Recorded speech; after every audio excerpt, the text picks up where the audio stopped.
The masquerade ball pulsed with energy, the dim golden lights reflecting off swirling gowns and black tuxedos. The air smelled of expensive perfume and champagne, the sound of laughter and whispers filling the grand hall.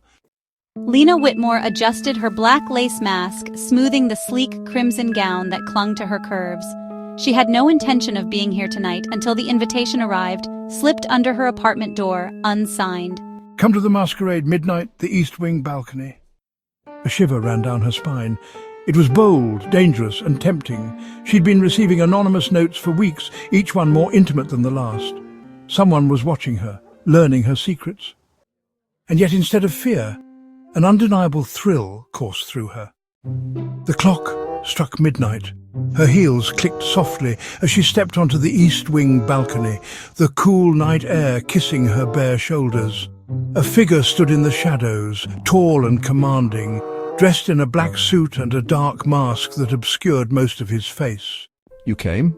He murmured, his voice deep and smooth like aged whiskey. Lena's breath hitched, that voice. It was familiar. Who are you? Someone who's been waiting for you, he said, stepping closer. She should have been afraid, but instead she felt drawn to him as if she had known him all along. He reached out, his fingers brushing the side of her face, his touch electrifying. Do you trust me? She didn't answer. Instead, she let him pull her into a slow, intoxicating dance. His body pressed close, his lips dangerously near her ear. The world faded. All that remained was the feel of him, his scent, his warmth, the way he moved against her.